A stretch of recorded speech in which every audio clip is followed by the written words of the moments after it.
How do you like that? Not quite all of us. Okay. Among the people behind me are among the leading defenders in the Senate of reforms we put in place after the financial crisis. Many of them are architects of the strong consumer protections we have today. But now these reforms are under attack. As reports indicate, Republicans are looking for votes to repeal the CFPB's forced arbitration rule. Passing this is the equivalent of Republicans handing out a get-out-of-jail-free card to Wells Fargo and to Equifax. Plain and simple. These companies did terrible, terrible wrong, and they want to prevent consumers from having rights to sue them? That is outrageous. Worse, it's a green light to Wall Street to be free to continue to hose consumers without any consequences.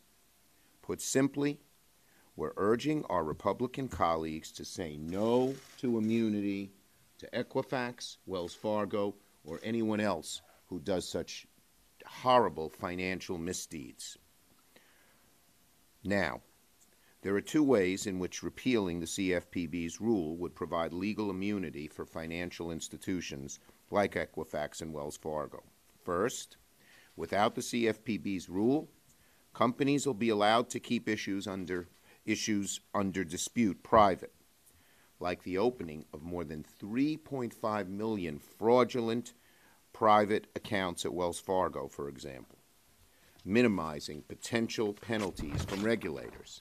Second, the average person knows that sometimes the courts are their only recourse against big, powerful forces in America.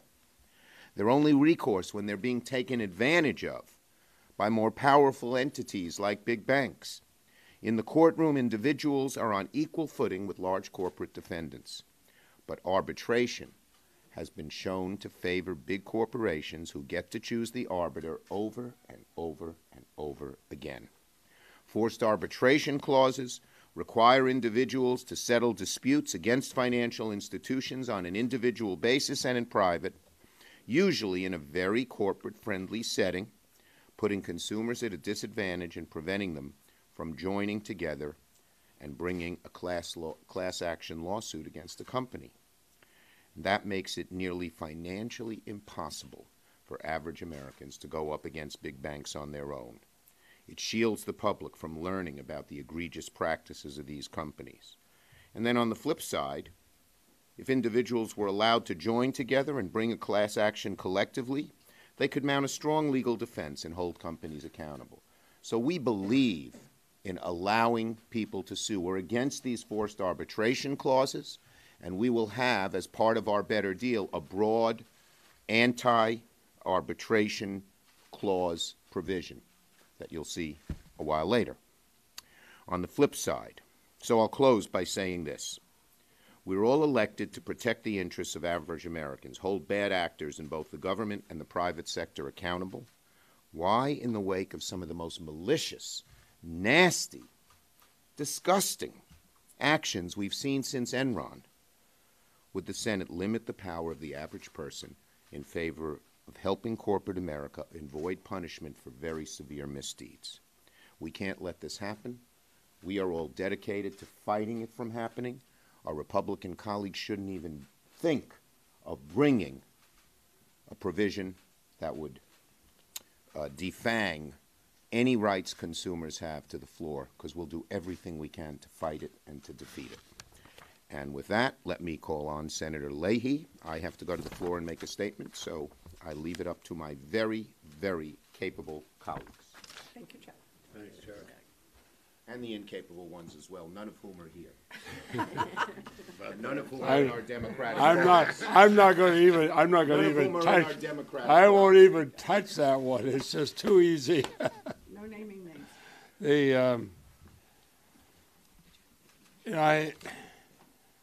I look at the enormous changes from when I was in the private practice of law and we had to protect consumers. You at least had a balance. But now you see consumers being ripped off by big banks or predatory lenders, and fighting that should not be a partisan issue. Just because consumers sign contracts for goods and services like applying for a credit card doesn't mean we should give up our rights. We're Americans. Everybody talks about protecting your rights. Well, these companies are taking away the rights. As Senator Schumer talked about, they pick who the arbitrator is going to be. Anybody, and I've talked with a number of people who are potential arbitrators, they know if they ever rule against one of the big companies and these arbitrators, they'll never get picked again. And these are inherently unequal relationships. Everybody, corporations have all the power, but they also have the incentive to hide these clauses in the fine print. They want to avoid accountability if the consumer gets a bad product or is cheated or even injured. Look at Wells Fargo. Look at Equifax. I can think of all the letters and calls I get from the small state of Vermont of people concerned about being ripped off there. I can imagine what it's like in the larger states, but Republican senators and Democratic senators are getting these same kind of letters. And it's this, the average person, the consumer gets hurt, the CEO still gets millions of dollars in salaries every year. They're not hurt. And they have every incentive to stop the consumer from recovering. So I think we should both parties should stand together. Republicans and Democrats should, if they really care for the people they represent, they'll come together, they'll stop the use of forced arbitration across the board and ensure that Americans aren't denied their fundamental rights. If Wells Fargo never would have gone on as long as they did if they thought people could have gone after them. They ought to have that right to go after them. So I'm going to call my colleague from New England, Senator Reid, and the list that Senator Schumer has left is Senator Reid, Senator Franken, Senator Warren, Senator Cortez Masto. Thanks, Pat. I am delighted to be here with my colleagues to stand up and to point out that the repeal of the Consumer Financial Protection Rule about forced arbitration would be a terrible mistake, particularly in the wake of Wells Fargo and Equifax. Millions of Americans have been abused by these companies, and their rights will not be realized in forced arbitration. The CFPB rule would give them a fair chance to make sure that their rights are protected. We have to think about the millions of Americans who would be adversely affected if this rule was taken away. Some of them don't even know, in the Equifax situation, whether or not they have been affected because their information is gone, perhaps. They're still searching for answers. This forced arbitration makes it easier for bad actors in the corporate community to continue to be bad actors. And it's particularly important for the men and women of our armed forces because they are very vulnerable to these financial shenanigans. In fact, there are some bad actors who target soldiers, sailors, Marines, airmen, all of our service personnel and their families. In fact, the Department of Defense understands this, and so in the Military Lending Act, which covers a small portion of transactions our military engage in, they have prohibited forced arbitration. But the broader protection is provided by the Service Members Civil Relief Act. That does not explicitly outlaw forced arbitration. So our soldiers, sailors, airmen, Marines would all benefit from this rule directly. And if you really want to support the troops and their families as they protect us, you do not want to vote this rule down.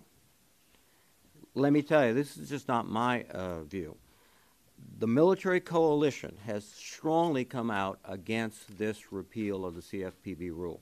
That's 32 military organizations, including the Veterans of Foreign Wars, and associations representing the Navy, the Army, the Air Force, and the Marine Corps. And interestingly, in August, the National Convention of the American Legion adopted a formal resolution opposing legislation to repeal CFPB forced arbitration rule because, in their words, it is extremely unfair to bar service members, veterans, and other consumers from joining together to enforce statutory and constitutional protections in court. So if we want to help and support our men and women in uniform, vote this proposal, vote it down. Thank you. And Franklin? Thank you, Senator Leahy. And I want to thank all my colleagues for being here together. Now, I hope that everybody here understand the issue on forced arbitration. Forced arbitration basically serves one purpose, and that is to make sure the giant corporations can still come out on top if they wrong consumers.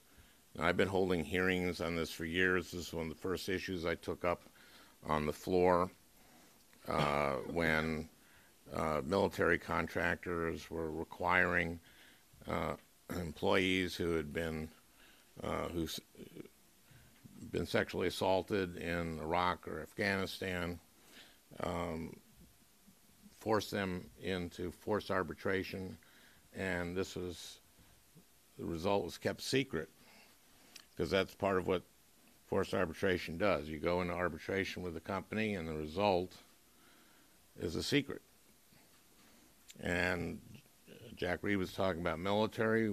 I've had a hearing about a soldier from Minnesota who had his bank foreclose on his home while he was in Iraq, while he was in Camp Anaconda, risking his life, and the court, it was illegal to do, but the bank foreclosed on his home, and then auctioned it off, and it was bought for a third of the value of the house.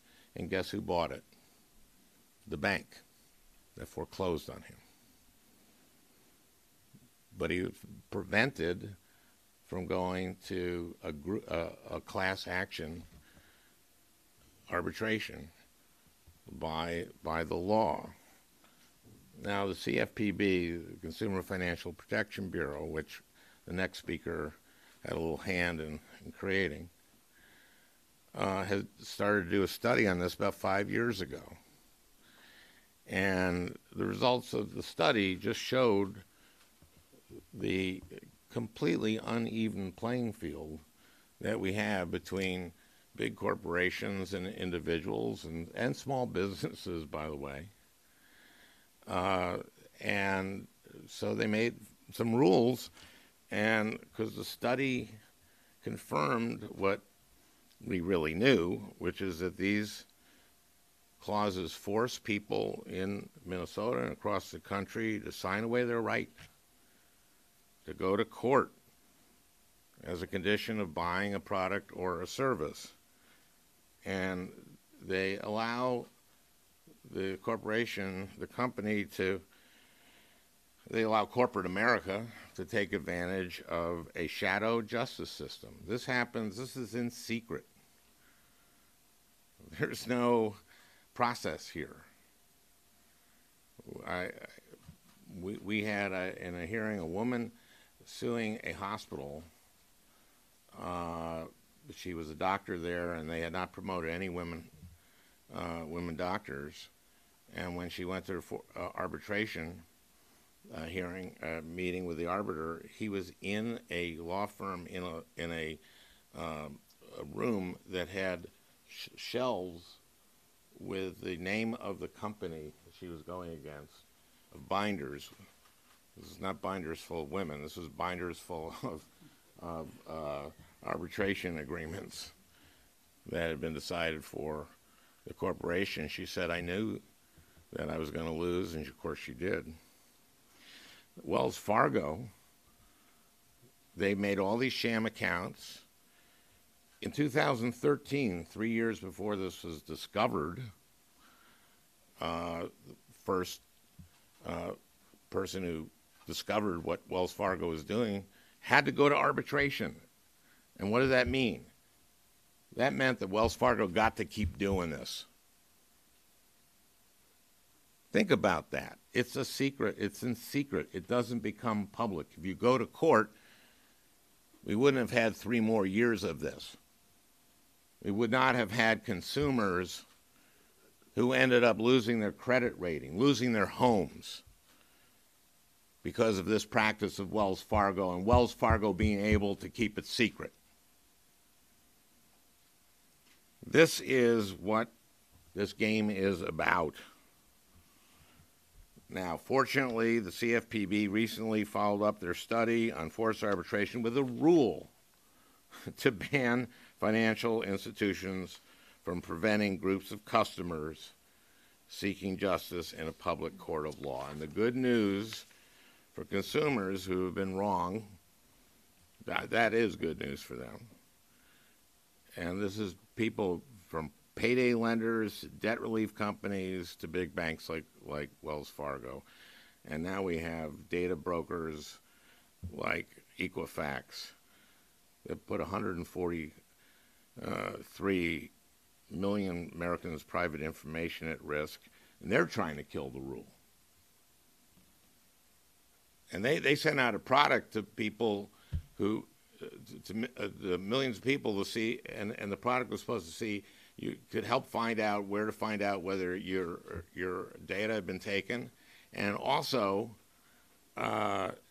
it's a product to see whether you have had your identity stolen, and the conditions on the thing they sent you was that you had to go to mandatory arbitration, and it reverted back to the first product. So in other words, this was like, here, look up to see if your information was stolen and protect yourself. Oh, and by the way, if you're one of these 143 million people, you can't sue us. This is sleazy. So we must, my Republican colleagues have to, and I have talked to some of them, and I know that we will get some Republican votes on this.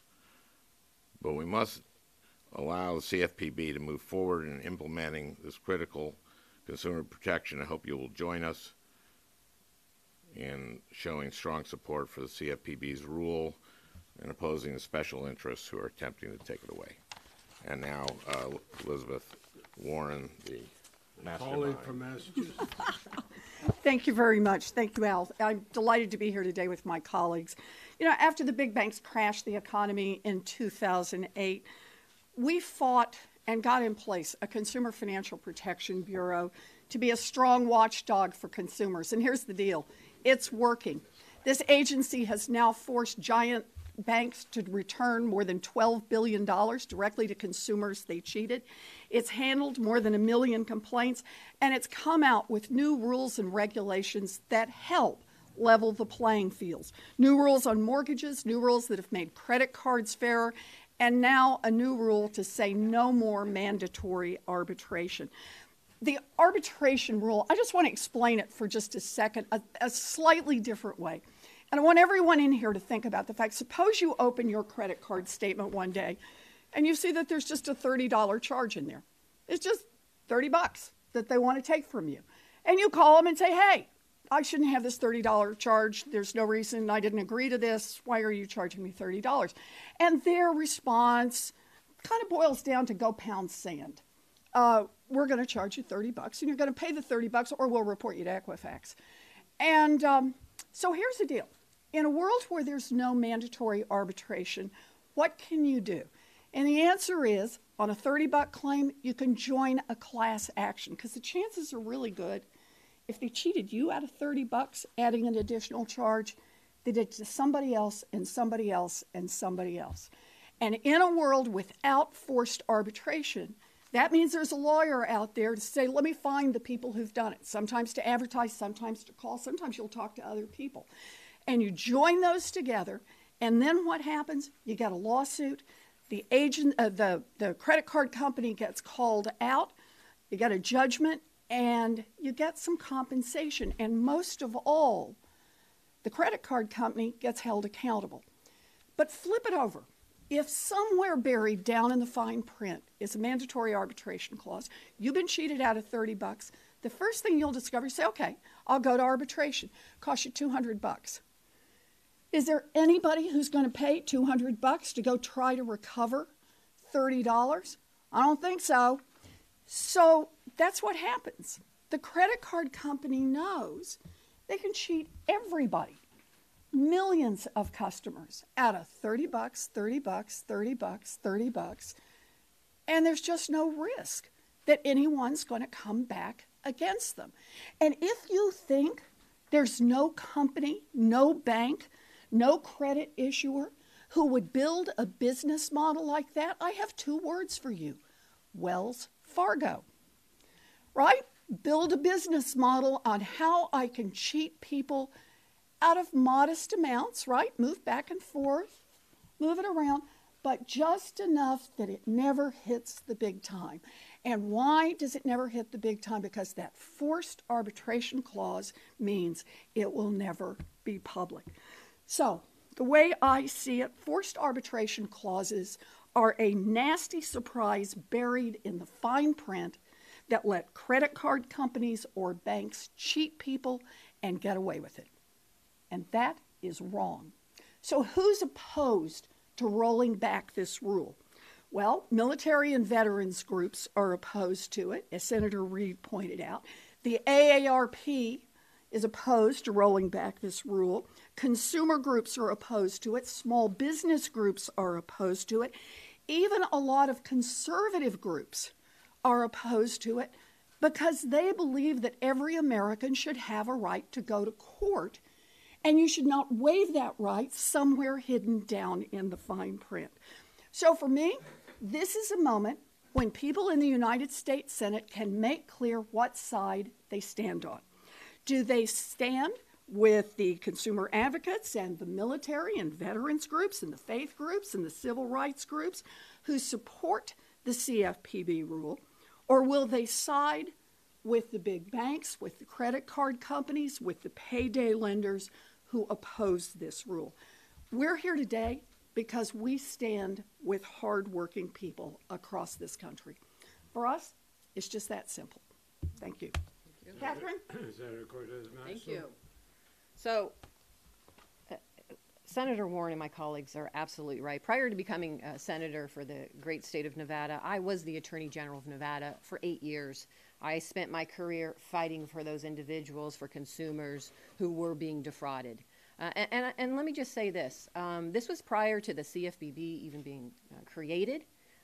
On the front lines protecting consumers other than our attorneys general were those consumer attorneys out there in the private sector. That were doing everything they could, because I'll tell you what, there was enough fraud to go around by these corporations. We needed all of the help that we could get. In the years following the financial crash that I had fought so hard to take on Wall Street and the big banks recovering money for our homeowners and taxpayers, the CFP was not there. They did not exist at that time, but I am happy to say, with the support of the senators here and Senator Warren, during my tenure as Attorney General, the CFPB was created, and it was a big asset, and not only to the consumers, but many homeowners and people across this country, but it was an additional tool to support what attorneys general have been doing all along. And I'm happy to say now we get to celebrate 6 years of this critical agency returning money to students and service members and seniors and other borrowers when they're harmed by predatory financial practices. In its short life, the CFPB has returned $12 billion to 29 consumers. In my state, the CFPB... 29 million. 29 million, thank you. 29 million consumers. 29 million consumers in my state alone. The CFPB has worked to resolve about 14,600 cases for Nevadans. And earlier this year, the CFPB did exactly what it was designed to do. It stood up for everyday Americans to protect them from predatory practices of some of the biggest players on Wall Street. It issued a simple, straightforward rule that safeguards the rights of every single American to hold financial companies accountable when they and take them to court when they are defrauded or when these companies are engaging in deceitful or illegal behavior against Americans.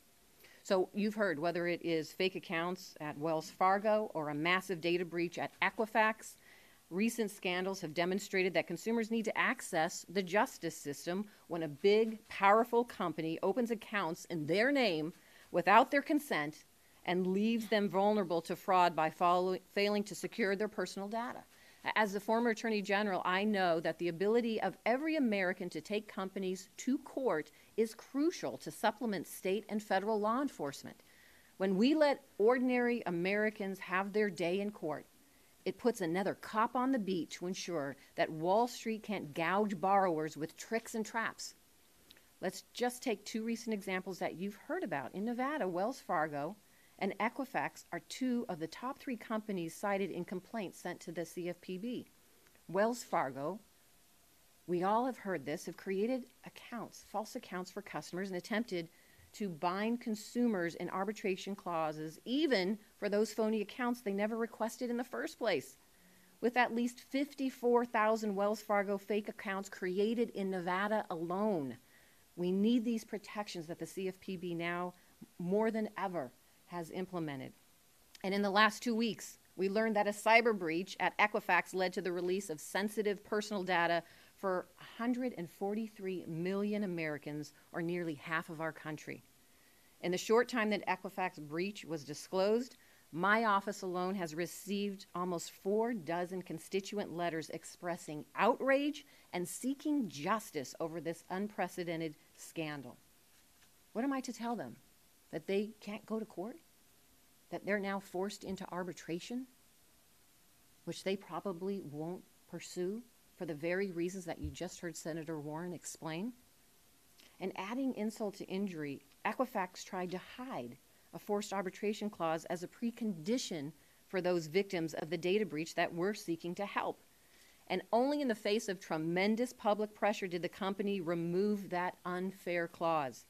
Even still, Equifax uses a forced arbitration clause in its general terms of service and is lobbying Congress to kill the CFPB's rule. We cannot let these companies, these big companies, off the hook, not now, not ever, and we have to continue to fight against the rescission of the CFPB rule. It gives Main Street, if we are allowed to do that, it gives individuals a fighting chance against Main Street. It gives individuals a fighting chance against those big corporations who don't care that they're making millions of dollars off of individuals. And now that the rule is finalized, it enjoys strong support, as you've heard from my colleague. Senator Reid talked about the American Legion. The American Legion had their national convention in Reno in August, and I was home during that period of time. And it was at that convention they adopted the resolution supporting the Consumer Bureau's rule, saying it is, quote, extremely unfair to bar service members, veterans, and other consumers from joining together to enforce statutory and constitutional protections in court. And as you've heard, the American Legion is joined by the military coalition in support of this rule, whose 32 members include the veterans of foreign wars and associations representing the Navy, Army, Air Force, and Marines. And in addition to this broad range of group, we also have 11 separate legal experts from the University of Nevada, Las Vegas, who wrote to Congress to endorse the benefits of this CFPB rule. Big companies are trying to silence our constituents, and we cannot let it happen. So we are here today standing up against those big companies and for our consumers and for Americans and their right to access our court system. So thank you for joining us today. Thank you. Thank you. Get up there. Pat. All right. Senator, which Republicans have you talked to, and are you confident you'll get enough Republicans to join your side to kill a resolution? You know, I've talked to several in the Senate, Jim, and I'm not going to give the names of them because they're still under pressure. But I think in normal times, this would be a no-brainer. It wouldn't, it would never even be considered. Now, these we found are not normal times. But I don't know how any senator goes home and so they wanted to repeal this and talk to a veterans group and wave the flag and say, you know, we'll make America great or whatever, or go to any other group, or talk with people who have these small Main Street stores. Yeah, you just can't do it. Senator Warren, House Financial Services Chairman Jeff Insarling says that the only reason the CFPB wants to pass this is to force people into lawsuits, so the trial lawyers will benefit most from this rule. Can you comment on that? Yeah, he's wrong. Look, the reason for this rule is so that large financial institutions cannot cheat millions of Americans and get away unscathed. And I think, as I said earlier, you know, in these arbitration, they make it very clear you can pick the arbitrators. You don't get picked if you ever rule against the big companies. I mean, this, I'm a lawyer. I've defended cases and in private practice, I was both plaintiff and defendant. Never see anything where it's stacked like this. Can I just add on Senator Leahy's point, just to make sure everyone understands this, that the names of arbitrators are revealed to the people who go into arbitration. If you go into arbitration, you don't know any of them. You've never seen them before. You have no way to know this one from that one. But the companies that go into arbitration over and over and over, the Wells Fargo, the credit card company, they keep a list, and they keep a list of who rules in favor of them, and they keep a list of who rules against them.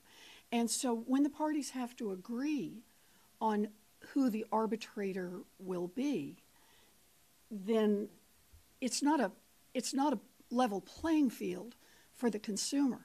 The company has a tremendous advantage walking into that. That's not true when we go to court. And that's the whole point of the court system. We are the ones who are responsible at the federal level for confirming our justices. We do our best to try to get people who will be neutral arbiters, who will listen to both sides. We have a lot of rules of procedure. Same is true at the state level. And that means whether you're some consumer who's just got this one claim or whether you're a giant company, at least it starts out with the promise that we're going to make it a level playing field for everyone. Class actions have been around for decades, and the reason was that we came to realize nobody's getting out there on a $30 claim, right? No one can afford to go to court or to arbitration. So what happened was we developed this mechanism for saying if you all got cheated in the same way, you can bring it together and bring one lawsuit against the company, one public lawsuit against the company. And that's how we get some real accountability into the system. And it's the only deterrent. It really is the only deterrent. And let me add one thing, because I think Senator Warren has really clarified how the process works. But these arbitrators are quite often paid by the corporations because it's the losing party that pays. And if you're an arbitrator that relies on the parties, particularly the losing party, to pay, and you want to continue to be an arbitrator, what do you think you're going to do? And so when these companies come in and they get to pick the arbitrator with the list that they have, they're crossing off the ones they don't want. And they're saying, I want this arbitrator. So that's how the process works, and that's why it is not a fair process for the individual or consumer who is going in to fight these corporations, because the dollars are paid usually by the losing party, which is the company that's going to defraud these individuals, and that's who pays that arbitrator. You had your hand up for a question, and then I'm going to have to run. Okay. Well, thank you, Senator.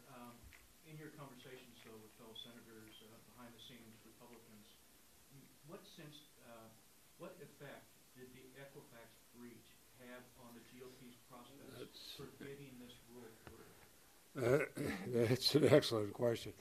As terrible as Equifax was to the consumers has bolstered our case. I mean, we started talking with a senator who said, well, you know, I'm undecided. I said, have you heard about Equifax? Have you heard about Wells Fargo? Yeah, you got a point there. It does make a difference. Last question. I was just wondering what your thoughts were on the Republican tax reform plan. If you think you were going to be able to work with Republicans on this at all? We haven't seen which tax cut plan they have. I think if they want to bring forward a tax cut plan, let's have hearings. Let's have people. I think one of the things we found in there with their Trump Care plan, when you kind of spring it a couple hours before the vote, nobody's seen it. That's not a way to do it. I've been in the Senate longer than anybody else here. Both Republican leadership and Democratic leadership. The best legislation is that where you sit down, have real hearings, have real discussion, and hear from everybody. Thank you all very, very much.